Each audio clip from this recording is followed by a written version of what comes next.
Assalamualaikum warahmatullahi wabarakatuh.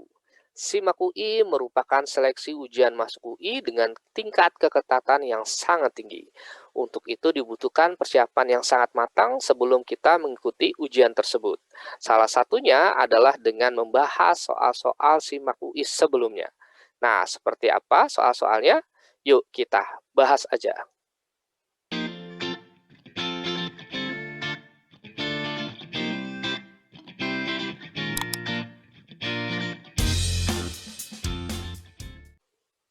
Oke, baik, langsung saja akan kita bahas soal-soal SIMAK UI tahun-tahun sebelumnya ya. Nah, pada part satu ini akan disajikan 10 soal bentuk soal SIMAK UI geografi. Nah, langsung aja kita bahas ya. Oke, pada nomor yang pertama ini ya disajikan soal ilmu geografi pertama kali diperkenalkan dalam bentuk laporan perjalanan dari berbagai penjuru dunia. Metode penyampaian gambaran muka bumi seperti tersebut diperkenalkan pertama kali oleh A. Aristoteles, B. Eratosthenes, C. Plato, D. Galileo, E. Ptolemeus. Nah, soal ini merupakan soal SIMAK UI asli tahun 2009 kode 917. Nah, kata kunci atau bab dari soal ini adalah bab pengantar geografi dengan kata kuncinya yaitu ilmu geografi. Ya, ini jadi bab pertama ya mengenai definisi ilmu geografi. Nah, definisi ilmu geografi secara etimologi atau akar kata bahasa terdiri dari kata geo, bumi, kemudian kata graphen yang artinya adalah tulisan. Ya, berarti secara etimologi, geografi artinya adalah tulisan tentang bumi ya atau the right about the earth. Ya, adapun tokoh yang pertama kali mengusulkan ya istilah dari geografi ini ya dalam kata geografia pada buku Geografika ya adalah seorang filsuf Yunani ya, yaitu Eratosthenes ya from Cyrene atau from Kiren ya sebuah kota kuno ya kalau sekarang itu di sekitar negara Libya ya. Nah, dulu merupakan salah satu dari kota Yunani kuno. Nah, sekitar abad ke-1 sebelum Masehi, Eratosthenes mencetuskan kata geografia. Nah, pada waktu itu ya, ilmu geografi juga dipengaruhi oleh yang namanya logografi ya, yang berupa laporan perjalanan dari berbagai penjuru dunia. Nah, ya, sehingga soal ini ya, karena ilmu geografi pertama kali ya, yang mencetuskan siapa? Ya, maka jawabannya adalah Eratosthenes. Oke, cukup mudah ya. Kemudian selanjutnya, nomor 2. Nah, nomor 2 disajikan soal lapisan atmosfer yang memungkinkan berlangsungnya komunikasi telepon seluler, ya tayangan televisi dan navigasi pesawat adalah A. Eksosfer, B. Termosfer, C. Mesosfer, D. Stratosfer, E. Troposfer. Ya. Nah, bab dari soal ini adalah bab atmosfer. Ya, soal ini merupakan soal SIMAK UI asli tahun 2010 ya kode 803 ya. Nah, teorinya adalah ya kata kunci ya sebelumnya untuk menjawab soal ini adalah berlangsungnya komunikasi ya di lapisan atmosfer itu di lapisan apa ya yang berlangsungnya yang dapat memungkinkan berlangsungnya komunikasi. Nah, adapun teorinya adalah struktur vertikal atmosfer. Ya, sebenarnya teori ini sudah saya bahas ya pada video-video sebelumnya mengenai struktur vertikal atmosfer. Ya, bisa dilihat di channel Pojok Geo ya. Nah, berdasarkan suhunya bahwa atmosfer kita itu tidak satu lapisan ya, tetapi dibagi menjadi beberapa lapisan. Ya, yang pertama ada troposfer, kedua ada stratosfer, ketiga ada mesosfer, keempat ada termosfer, kelima ada eksosfer. Ya, perlu diingat bahwa pembagian lapisan ini dibagi berdasarkan suhu ya. Jadi bukan ketinggian, bukan berdasarkan sifat-sifatnya, atau bukan berdasarkan fungsinya. Ya, ingat sekali lagi ini dibagi berdasarkan suhu. Nah, di troposfer semakin tinggi ketinggian suhunya semakin rendah. Ya, kemudian di stratosfer sebaliknya, semakin tinggi ketinggian suhunya semakin panas. Kemudian mesosfer rendah lagi, termosfer tinggi lagi, kemudian eksosfer rendah lagi ya. Jadi ini selang-seling ya profil suhunya. Nah, bagian yang tinggi ya, yaitu stratosfer dan termosfer, Ya, ini sering disebut sebagai lapisan inversi suhu. Ya, artinya adalah perubahan suhu ya, semakin tinggi ketinggian ya, suhunya semakin tinggi juga ya. Jadi perubahan atribut suhu terhadap ketinggian ya, di mana semakin tinggi ketinggian suhunya juga semakin tinggi. Ya, itu namanya inversi suhu ya, kebalikan dari normalnya ya. Kalau normalnya itu kalau kita bicara lapisan udara tentu saja semakin tinggi ketinggian suhunya semakin rendah. Tetapi ini kebalikannya ya, semakin tinggi ketinggian ternyata suhunya semakin tinggi juga ya. Nah, masing-masing lapisan dibatasi oleh lapisan antara ya atau transisi. Yang pertama ada tropopause ya, yaitu lapisan yang sebagai lapisan transisi antara troposfer dengan stratosfer. Kemudian ada stratosfer ya, lapisan transisi antara stratosfer dengan mesosfer. Kemudian ada mesopause ya, lapisan transisi antara mesosfer dengan termosfer. Kemudian ada thermopause, lapisan transisi antara termosfer dengan eksosfer. Oke. Nah, sekarang kita bahas pilihannya.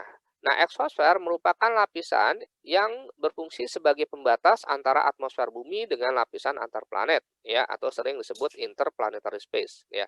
Di mana lapisan ini atom-atom yang sangat ringan, ya, seperti atom hidrogen dan helium itu keluar, ya, menjauhi lapisan atmosfernya. Artinya terjadi kebocoran, ya, gas-gas atau atom-atom yang memiliki berat sangat ringan, ya, seperti hidrogen dan helium, ya, karena memang di lapisan ini gaya gravitasi itu sangat berkurang jauh gitu ya. Kemudian mesosfer ya, lapisan yang berfungsi untuk melindungi bumi dari jatuhnya benda-benda luar angkasa lain ya, seperti misalnya meteoroid. Sehingga meteoroid yang melalui lapisan mesosfer itu akan bergesekan ya, sehingga nanti terbakar. Ya, perlu diketahui bahwa mesosfer merupakan bagian dari bumi yang memiliki suhu yang paling dingin ya. Terdinginnya itu bisa mencapai -100 hingga -110 derajat Celcius. Ya, mungkin bisa dibayangkan ketika udara itu didinginkan ya dalam suhu -100 hingga 110 derajat Celcius, ya itu bisa menjadi rapat ya, sehingga nanti kalau ada benda langit lain yang jatuh ke bumi itu bergesekan dengan lapisan mesosfernya ya, sehingga nanti terbakar ya. Kemudian stratosfer ya, ini merupakan lapisan di mana terdapat lapisan ozon atau O3 yang fungsinya adalah untuk menyerap radiasi gelombang pendek ya. Jadi hampir seluruh radiasi gelombang pendek itu diserap di lapisan stratosfer ya, karena ada lapisan ozonnya. Nah, nanti sebagian lagi diteruskan dalam bentuk radiasi gelombang panjang. Nah, salah satu radiasi gelombang pendek yang diserap ya oleh lapisan stratosfer ya, atau di lapisan ozonnya itu adalah sinar ultraviolet. Kemudian troposfer merupakan lapisan di mana terjadi dinamika cuaca dan iklim, ya. Asal kata tropen, tropen itu artinya berubah, ya. Jadi di sini terdapat atribut-atribut ya atau unsur-unsur cuaca dan iklim yang selalu berubah, ya. Misalnya curah hujan, suhu, tekanan udara, ya, awan, ya, dan seterusnya, gitu ya. Oke. Maka jawaban dari soal ini adalah B ya, termosfer ya. Karena berlangsungnya komunikasi telepon seluler ya. Jadi di termosfer ini terjadi peristiwa ionisasi di mana partikel-partikel atom ya strip atau terlepas ya menjadi ion-ion listrik ya, sehingga dapat digunakan sebagai perambatan dari getaran eh, gelombang radio ya, atau pemantulan gelombang radio. Oke. Kemudian nomor 3. Pada hakikatnya, analisis keruangan adalah analisis lokasi yang menitik beratkan beberapa unsur geografi, yaitu A. Desa atau rural, peralihan suburban dan perkotaan urban. B. Ruang space, tempat, site, dan lokasi atau location. Kemudian C. Mengelompok atau cluster, random dan seragam atau uniform. Kemudian D. Waktu atau time, jarak atau distance, dan analisis atau analysis. Kemudian E. Jarak atau distance, kaitan interaction, dan gerakan atau movement.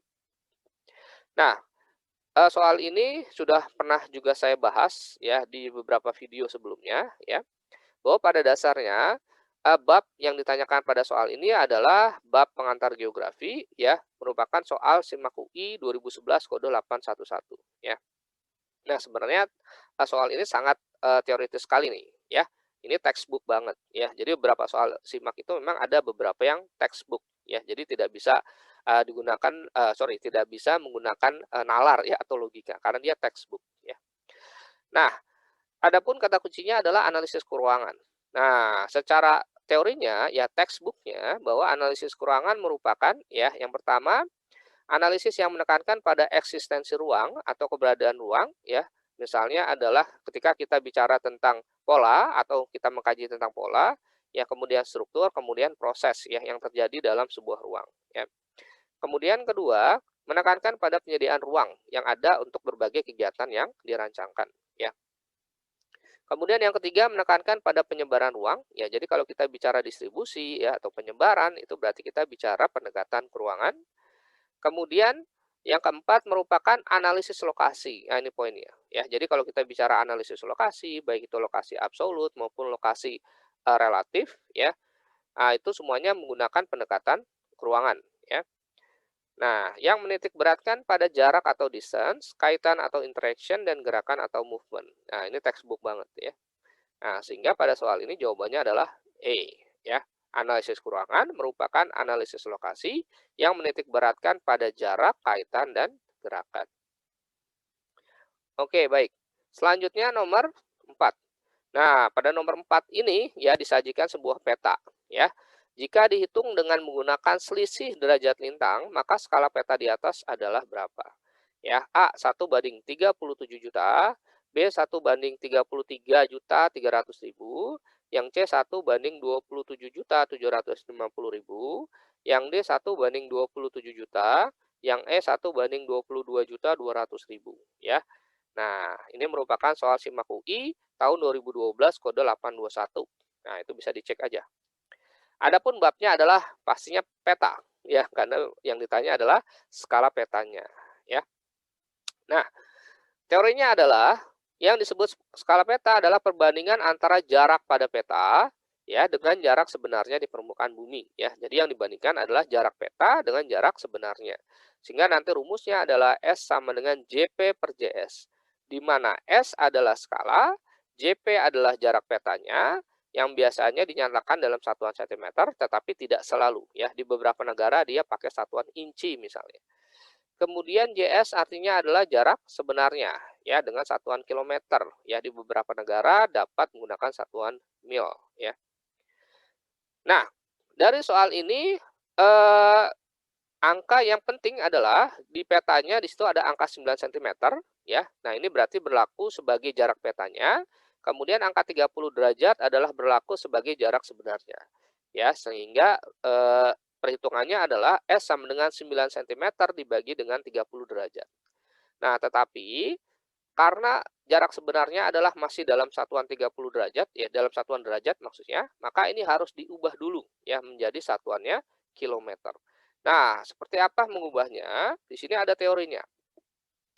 Bahwa 1 derajat itu setara dengan 111 km di lapangan, ya. Sehingga nanti kalau ada 30 derajat, berarti 30 dikali 111, ya. Sehingga hasilnya adalah 3.330 km. Nah, nanti angka 3.330 km ini kita masukkan dalam jarak sebenarnya, ya. Sehingga nanti menjadi skala sama dengan 9 cm dibagi 3.330 km. Oke, sampai sini paham ya? Ya, yuk kita ikuti terus. Kemudian, ya, selanjutnya adalah 3.330 km ini kita ubah menjadi cm ya dengan cara mengalihkan 100.000 ya, karena 1 km setara dengan 100.000 cm. Sehingga nanti 3.330 km dikali 100.000 hasilnya adalah 333 juta ya cm. Oke. Nah, kemudian masing-masing dibagi ya. Yang jarak petanya dibagi 9 ya sehingga menghasilkan angka 1, sedangkan 333 dibagi 9 juga ya, nanti menghasilkan angka 37. Ya, sehingga nanti hasilnya adalah 1/37 juta. Ya. Nah, sehingga jawabannya adalah A. Oke. Ya, masih lanjut ya, masih kuat ya. Nah, baru 4 soal ya. Nah, mudah-mudahan terus mengikuti ya. Insya Allah tidak sulit ya soalnya. Kita lanjut aja ya. Kemudian nomor 5. Nah, penentuan batas areal bahaya kebocoran pipa gas dalam sistem informasi geografis yang paling tepat dilakukan dengan metode apa? ya A tracking, ya B scoring, C overlaying, yang D superimpose, yang E buffering. Ya, soal ini merupakan soal SIMAK UI asli tahun 2013 kode 531. Ya, tentu saja babnya adalah bab Sistem Informasi Geografis atau SIG. Nah, kata kuncinya adalah areal. Jadi sebenarnya soal ini menanyakan tentang analisis SIG, di mana analisis SIG ini sendiri merupakan bagian dari data manipulation and analysis. Ya, ingat kembali teorinya bahwa subsistem atau tahapan kerja SIG dibagi menjadi 4. Ya, ada data input, ada data management, ada data manipulation and analysis, kemudian ada data output. Nah, analisis SIG berada dalam data manipulation and analysis. Nah, analisis SIG dibagi menjadi dua. Yang pertama ada analisis spasial, ya, yang terdiri dari overlay, reclassify, buffering, 3D analysis, digital image processing, network analysis. Kemudian ada analisis atribut, ada DBMS atau database management system, kemudian ada analisis query. Nah, berdasarkan teorinya, maka sebenarnya pilihan yang A itu sudah pasti salah ya, tracking ya, mencari rute atau jalur ya. Biasanya kita menggunakan tracking ini dalam sebuah alat yang disebut sebagai GPS ya atau Global Positioning System gitu. Kemudian scoring ya, penentuan bobot ya terhadap parameter-parameter tertentu dalam sebuah metode penelitian. Ya, kemudian ada superimpose ya, ini merupakan jenis sungai ya berdasarkan geologinya. Kemudian ada sudah. Ya, selanjutnya overlay. Ya, overlay itu artinya adalah tumpang susun ya. Nah, jadi tumpang susun ini adalah artinya menumpang susunkan atau menggabungkan ya dua data spasial atau lebih menjadi satu data spasial baru. Ya, jadi misalnya kita ingin membuat peta rawan bencana longsor. Ya, maka data spasial yang dibutuhkan adalah pertama ya ada data spasial curah hujan, kedua ada data spasial kelerengan atau kemiringan lereng, ketiga ada data spasial jenis tanah, keempat ada data spasial penggunaan lahan misalnya.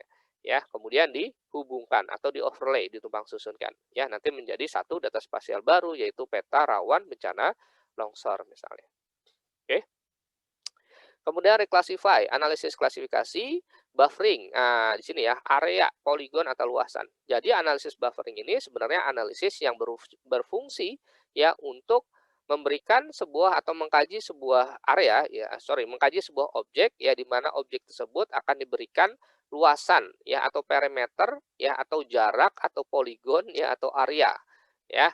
Nah, yang fungsinya untuk sebagai pembatas ya. Misalnya kita ingin menentukan daerah sepadan sungai ya atau daerah di kanan kiri sungai ya, misalnya sejauh 5 meter yang tidak boleh dijadikan sebagai area pemukiman ya. Nah, maka kita buffer tuh ya, kita kasih area atau poligon ya sejauh radius 5 meter misalnya dari kanan kiri badan sungainya gitu ya. Nah, 3D analis ya merupakan analisis 3 dimensi ya, digital image processing, pengolahan citra digital, kemudian network analysis ya, analisis jaringan. Ya. Nah, sehingga pada soal ini ya jawabannya adalah yang E atau buffering ya, karena kata kuncinya adalah penentuan batas areal ya. Oke, selanjutnya nomor 6. Dalam konteks biodiversitas, jumlah populasi dan jenis vegetasi di Pulau Sumatera lebih tinggi daripada di Pulau Sumbawa, ya. Sebab pantauan citra satelit di Pulau Sumatera menunjukkan tingkat kehijauan vegetasi yang lebih tinggi daripada di Pulau Sumbawa, ya. Ini soal SIMAK UI tahun 2014 kode KS1, ya. Adapun babnya adalah bab campuran ya, di mana di situ ada biosfer ya, kemudian ditambah dengan penginderaan jauh gitu ya. Nah, sebenarnya ada satu bab lagi nih saya lupa ngasih ya, bab atmosfer juga ya. Nah, di mana bab atmosfernya nanti kita bahas ya. Nah, kata kunci dari soal ini adalah biodiversitas ya di Pulau Sumatera yang dibandingkan dengan Pulau Sumbawa. Nah, adapun teorinya adalah biodiversitas atau yang disebut sebagai keanekaragaman hayati adalah sebuah variasi ya dan variabilitas kehidupan di bumi ya. Jadi bicara variasinya ya. Jadi yang namanya biodiversitas itu tidak homogen ya, dia pasti heterogen ya. Keanekaragaman hayati biasanya merupakan ukuran variasi ya, udah jelas ya, ukuran variasi pada tingkat genetik, spesies dan ekosistem. Ya, ini menurut United Nations Environment Program. Ya, jadi kata kuncinya adalah variasi ya dari sebuah genetik spesies ya maupun ekosistem.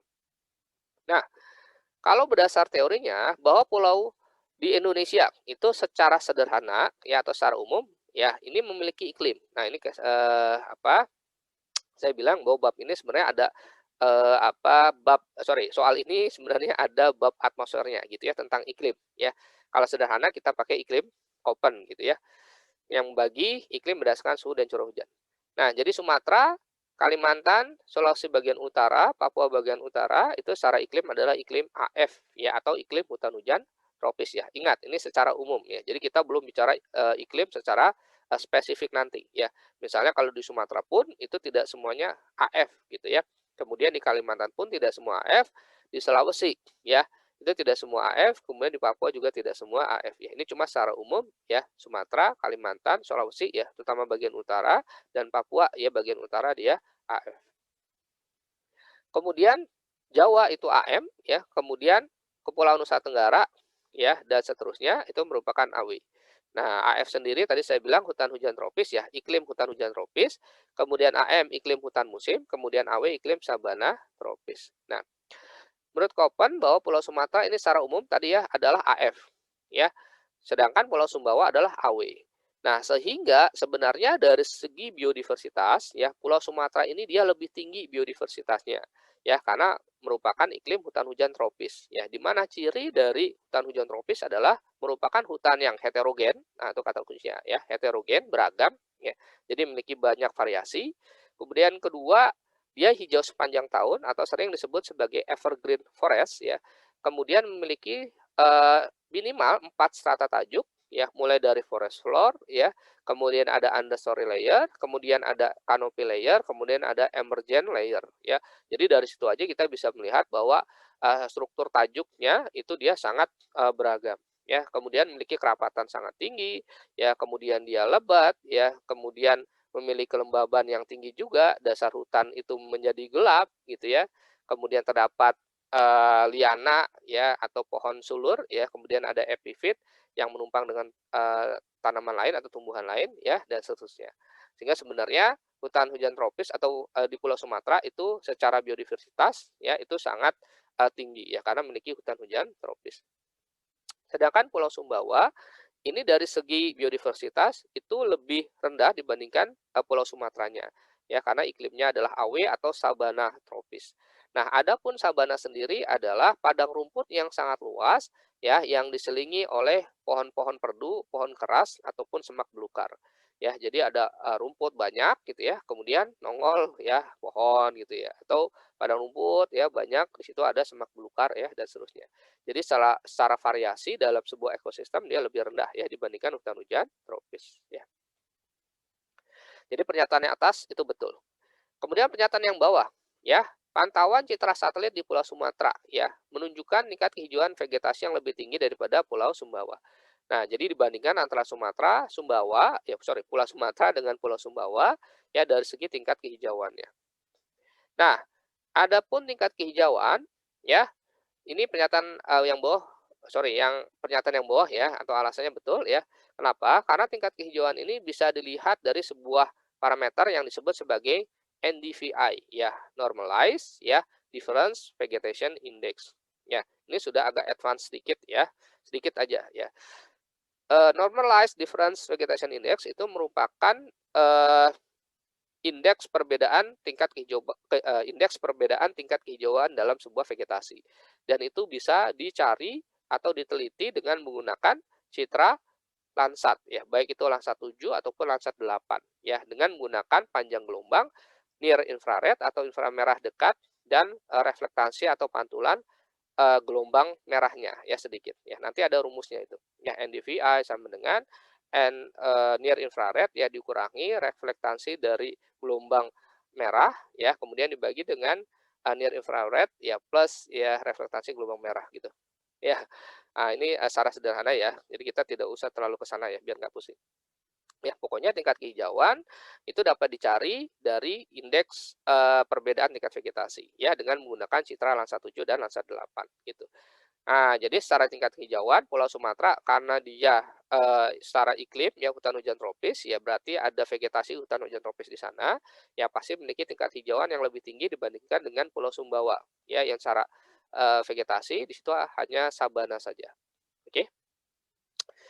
Nah, sehingga jawabannya B, ya, karena penyataan yang bawah tidak menyebabkan penyataan yang atas, ya. Jadi tingkat kehijauan ini melalui NDVI itu tidak dapat menentukan jumlah populasi dan jenis vegetasi secara akurat, ya. Dia hanya bicara tentang tingkat kehijauan saja. Dan situ tingkat kehijauan itu mengindikasikan ya kerapatan vegetasinya saja, ya. Jadi misalnya ditanya berapakah jumlah populasi ya vegetasi di sana, wah itu agak sulit, ya. Nah, itu harus,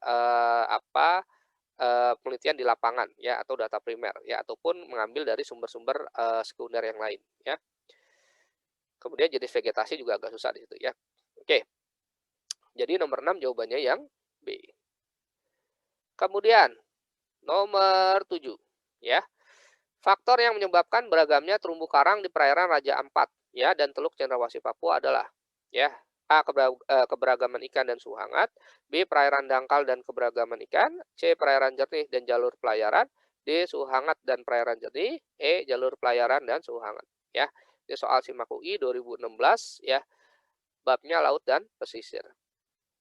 Oke, kata kuncinya adalah terumbu karang. Ya, terumbu karang merupakan salah satu ekosistem wilayah pesisir. Ya, selain nanti ada hutan mangrove, ya, kemudian ada estuaria, ya, kemudian ada padang lamun, ya, atau seagrass, ya. Nah, terumbu karang sendiri atau coral reef ya merupakan makhluk hidup hasil dari simbiosis ya mutualisme antara hewan karang batu atau stony coral yang tergolong Scleractinia yang kerangkanya terbuat dari zat kapur dengan alga atau ganggang simbiotik yang disebut sebagai zooxanthelle ya. Jadi kenapa kenapa jadi, wajar aja ya kenapa kalau teman-teman melihat terumbu karang ya dia punya pigmen warna ya karena di situ ada alganya atau ganggangnya ya. Oke baik. Nah adapun syarat hidup ya, syarat ya berarti sesuatu yang harus dipenuhi ya syarat hidup, dari terumbu karang adalah pertama perairan dangkal ya dengan kedalaman maksimum ya itu tidak lebih dari 40 meter.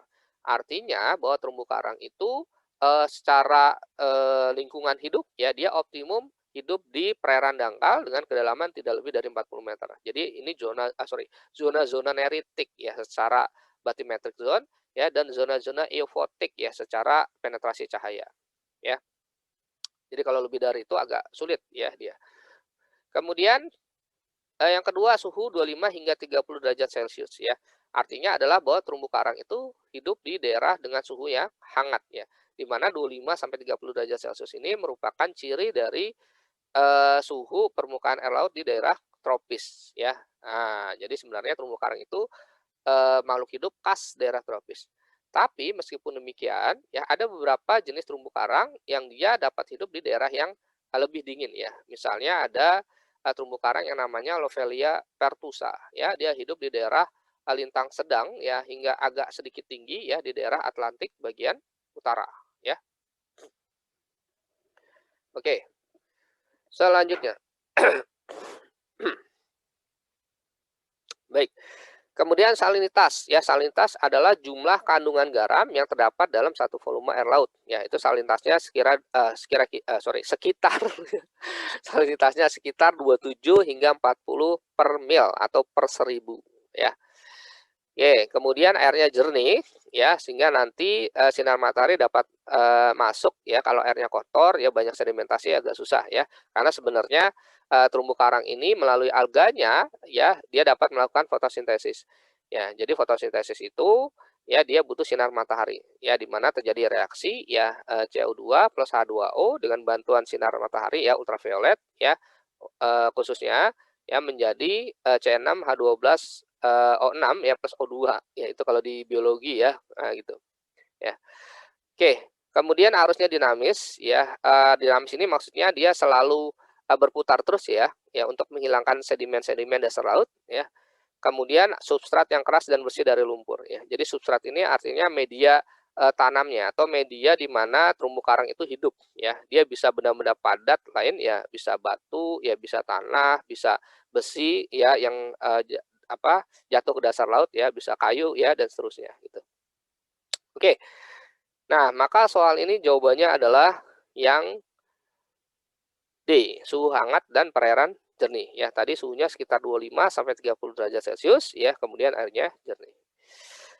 Oke, mudah-mudahan masih semangat di sana ya, jangan kasih kendor ya. Semangat terus guys ya, demi cita-cita. Oke, kita lanjut saja pembahasan soal SIMAK UI berikutnya ya. Kemudian nomor 8 ya. Interaksi dinamis yang terjadi antara desa dan kota karena ditunjang oleh faktor transportasi yang baik dapat mengakibatkan A. Menurunnya aktivitas perdagangan antara desa dan kota. B. Menurunnya laju migrasi dari desa ke kota. C. Konversi lahan pertanian di desa menjadi lahan pemukiman. D. Menurunnya penyerapan tenaga kerja di pedesaan. E. Menurunnya perkembangan wilayah kota ke arah yang lebih baik. Ya. Ini soal SIMAK UI 2017 ya, babnya adalah interaksi keruangan desa kota ya. Oke. Nah, kata kuncinya adalah interaksi dinamis yang terjadi antara desa dan kota ya. Interaksi sendiri sebenarnya sebuah hubungan timbal balik gitu ya. Nah, sebuah hubungan timbal balik antara wilayah satu dengan wilayah lain, dalam hal ini adalah desa dengan kota, sehingga nanti menimbulkan gejala atau fenomena baru ya, maupun permasalahan baru ya. Nah, adapun teorinya ya, faktor-faktor yang memengaruhi interaksi keruangan ya, menurut seorang ya, ahli ya, geografi ya, namanya Edward Ullman ya. Ada 3. Yang pertama ada regional complementarity, artinya adalah adanya wilayah saling melengkapi. Kemudian ada intervening opportunity, ya, adanya kesempatan untuk berintervensi. Kemudian spatial transferability.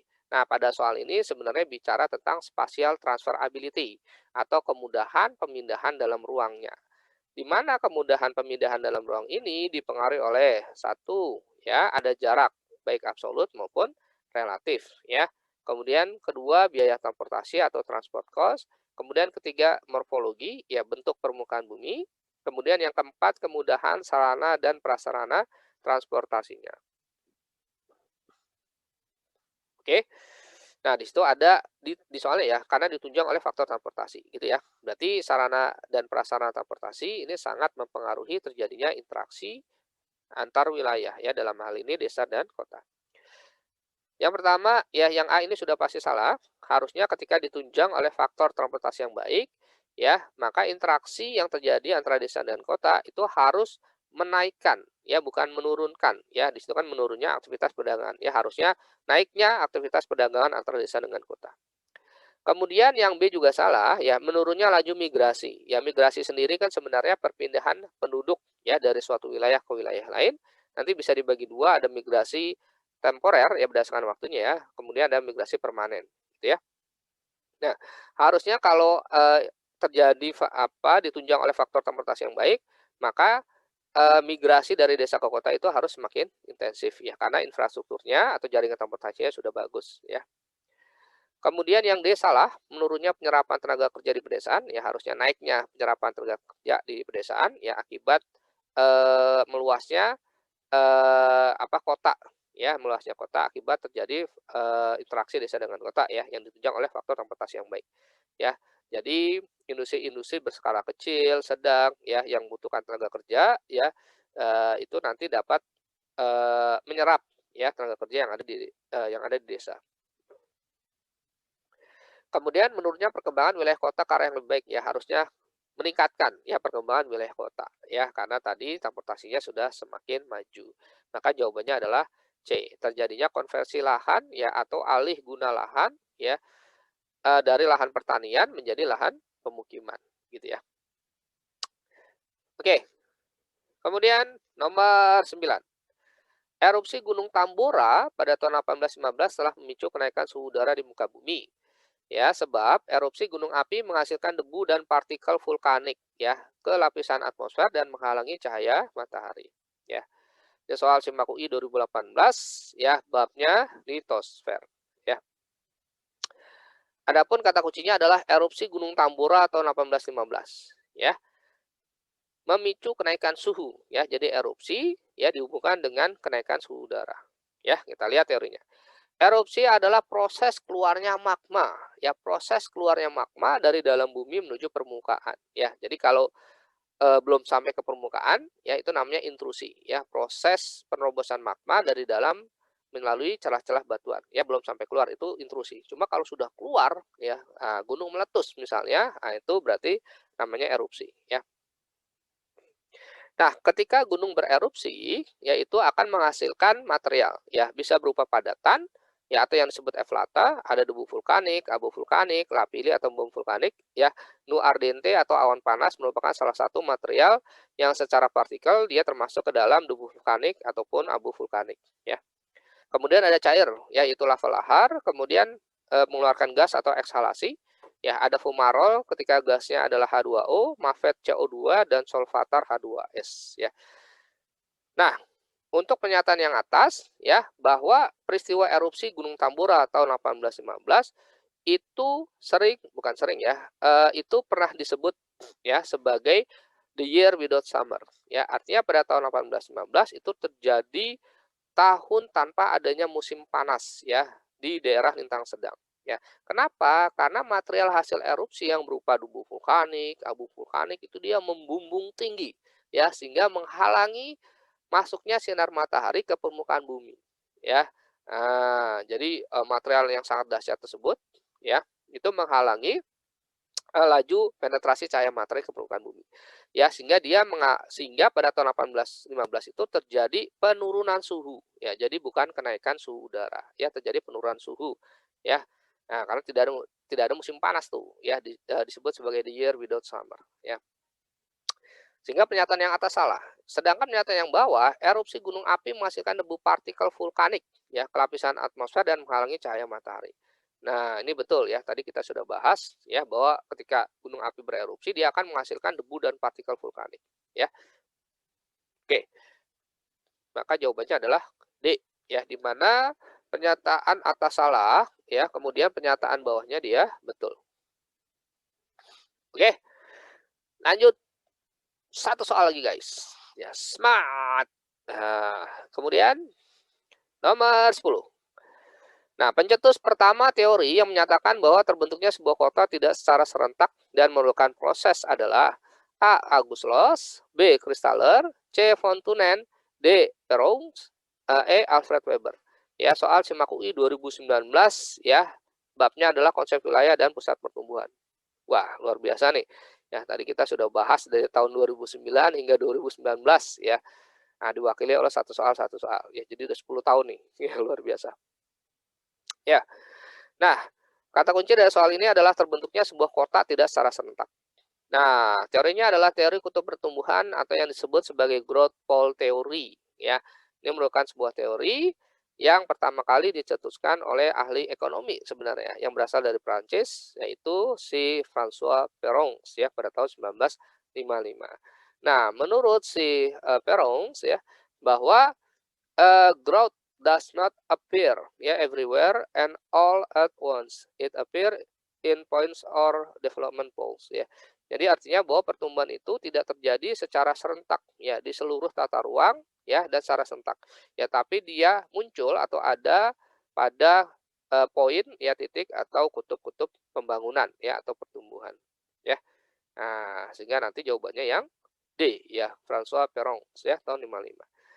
Nah, adapun August Loos merupakan seorang ya pencetus teori pasar optimum ya dalam sebuah bukunya The Economic of Location ya tahun 1954.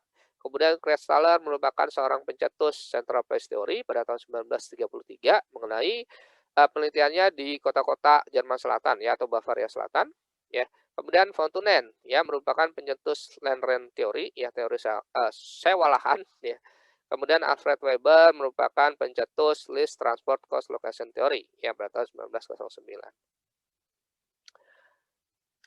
Oke. Nah, mungkin itu saja ya pembahasan part 1 dari pembahasan soal-soal SIMAK UI ya. Mudah-mudahan bermanfaat. Ya, terus berjuang. Saya akhiri dengan bacaan hamdalah alhamdulillahirabbil alamin. Billahi taufiq wal hidayah. Wassalamualaikum warahmatullahi wabarakatuh.